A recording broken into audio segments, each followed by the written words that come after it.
문화예술 행정 관련 팁을 알아보려고 하는데 예. 먼저 문화예술기관의 종류가 몇 가지 있잖아요. 예. 그거에 대해서 한번. 우선은 저희가 뭐 문화체육관광부를 시작으로 해서 네. 이제 그 한국문화예술위원회, 교육문화진흥원 이런 뭐 콘텐츠진흥원 이런 기관들이 많이 있죠. 네. 각각의 이제 특성을 가지고 네. 예술인들을 지원을 해주는데 정부 기관이라고 하면 문화예술체육관광부, 네. 그 다음에 국공립박물관들, 미술관 그런 곳이 되겠죠. 그리고는 이제 저희가 뭐 콘텐츠진흥원, 문화원진흥원 이런 곳이 들어가는 부분들은 이제 문화예술 분야의 준정부기관이나 공공기관이라고 해서 네. 여기는 사실 우리가 공무원이라고 착각을 하시기 쉬운데 계약직이. 그렇죠. 뭐 정규직 분들도 있고요. 네. 공공기관으로의 정규직이나 계약직, 임시직으로 이렇게 선발들이 하죠. 그래서 저희가 잘 보면 매년 초나 아니면 후반기에 이제 매년 1년이 되면 이제 1년. 끝나시는 분들이 있어서 모집 공고들이 수시로 네, 자주 맞아요. 나오고 이렇게 있고요. 문체부에서 전체를 통과할 수는 없으니까 네. 지역문화진흥원 그러면 지역문화에 대한 부분은 지역문화진흥원에서 할 수 있게 자금이 할당이 되고 그 안에 계획을 세워서 또 이렇게 진행을 하고 복지 부분은 예술인 복지재단 재단에서. 이렇게 예술인 단체들의 경영 측면에서는 예술경영지원센터에서 이런 식의 분류가 될 수 있다. 네. 그게 준정부기관이고. 예, 기타 공공기관 이 이외에도 이제 지자체에서 출자를 해서 만든 각종 문화재단들이 또 있겠죠. 네. 이 재단에 취업을 희망하시는 우리 많은 예술인 네. 분들이 계시니까 또 거기에서도 보면 임시직이라든지 그 계약직 분들이 상당히 많죠. 그래서 재단도 보면 연초나 연말에 굉장히 긴 공고로 많은 분야별 인력을 뽑고 이렇게 하는 분야가 있어요. 그 정규직은 그러면 재단 내에서 뽑는 건가요? 정규직도? 그렇죠. 아. 그래서 정규직 같은 경우는 퇴임을 하셔서 그 정규직 자리가 비었거나 아니면 이제 뭐 자금 확보가 돼서 이 과가 하나 더 신설이 돼서 이제 그 정규직이 한 번 더 필요할 경우가 아니면 이제 TO라 그러죠. 이게 자리가 나지 않을 경우에는 공고가 나지를 않는 케이스가 많죠. 아, 그러면은 예술인이 재단에서 정규직이 될 수도 있겠네요.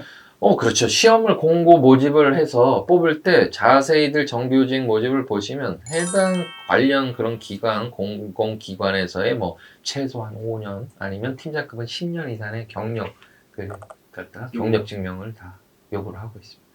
왜냐하면 하셔야 될 업무들이 다 이런 행정 업무나 공공기관의 업무들이기 때문에 그런 상하관계도 알고 이런 걸 해보지 않고는 들어오셔서 적응을 하면서 일을 하시기가 이제 어려울 거라는 판단인 거죠. 그럼 정규직을 희망하더라도 계약직으로 단기직으로 이렇게 지속적으로 매년 도전을 해서 그렇죠. 실적이 있지 않고 바로 정규직을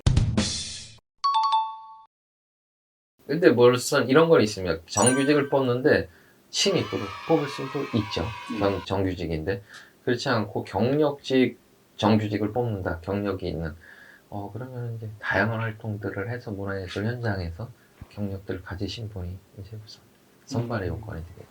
그래서 다수가 1년만 하고 나오시지만 임시직 계약직들의 다양한 활동을 재단에서 하시는 이유도 더 내가 이제 실적으로 더 높은 곳 아니면 정규직을 가기 위한 단계라고 생각하시는 분들도 계실 것 같아요. 그렇게 되면 이제 저희가 아마 항의 전화를 하더라도 이분들은 단기 계약직인 경우가 굉장히 많겠네요. 지원 사업들에. 그래서 저는 기관과 예술인 및 단체분들이 이런 소통을 하려면 이런 기본적인 시스템을 좀 아셔야 된다는 게 새로 돼서 오신 분이 사업을 바로 하시게 되면 아직 이제 그걸 알아가는 과정이신 분들도 꽤 있을 수가 있죠. 그렇죠. 그런데 그거 이제 예술인 분들이 뭐 이 사업을 1, 2년 계속 하셨던 분이다. 그러면 의사소통에 이게 뭐랄까 있을 수 있죠. 그러면 좀 더 배려도 필요한 부분이고 이제 배워서 좀 더 가시는 부분이니까 그러려면 좀 자주 어떤 공론화된 공공에서 서로를 이해하는 게 필요하지 않을까 생각이 듭니다. 그러니까 서로를 잘 모르니까 당연히 이쪽은 해줘야 되고 줘야 되고 이렇게 하면 알고 있을 것이고 해결해 줄 것이라는 생각을 갖고 계신데 여기도 요 나름대로의 시스템과 그런 환경 여건이 그렇게 있을 수 있다.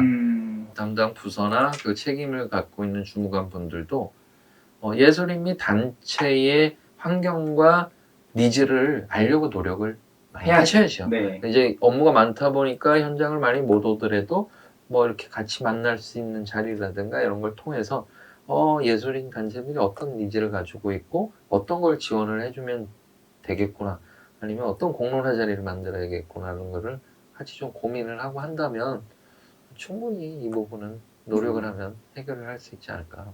특히 이제 시도군청 문화체육과 예. 이런 곳에서 올라오는 공고문들이 예. 이제 그쪽 생각으로 했을 때는 너무 합당한데 예. 이제 예술인들이 생각했을 때는 이건 말이 안 된다 뭐 이런 경우들이 종종 있더라고요. 예. 그래서 그런 것들을 잘 서로 소통하고 알아가는 그런 자리들이 많이 있으면 좋겠다라는 생각이. 우리가 지금 요즘에 그 많은 것을 보면 민관 뭐 협치. 협치라고 네. 해서 그런 위원들을 선임을 한다든지 이렇게 해서 같이 이야기를, 왜냐하면 모든 예술인들이 다 가서 매번 할 수는 없으니까 네. 그런 이야기들을 전하고 또 그 관에선 그런 이야기들을 경청해서 반영을 하고 하는 것처럼 그렇게 그 지역 단위의 그 분야별, 예술 분야별 이런 것들이 정기적으로 네. 이야기가 될 수가 있다 그러면 조금 더 각종 행사나 축제들이 조금 원활하게, 그리고 맞아요. 지역의 예술인들이 적극 동참하는 행사로 진행이 되는 것이 바람직하지 않나 하는 네. 생각을 해봅니다. 그래서 요즘 움직임도 보면은 이제 지역 문화 인력들, 양성 인력, 뭐 기획자 양성, 그렇죠. 뭐 교육도 많아지고 있고요. 민관 협치 사업, 뭐 예. 그리고 사실 어떻게 보면은 마을 활성화 사업들도 다 그 일환입니다. 볼수 있잖아요. 예. 네, 그런 거 보면 이제 정부도 그런 쪽으로 이제 예. 그 예술가들과의 소통을 예. 그런 쪽으로 잘 풀어내고 있지 않나. 예. 네.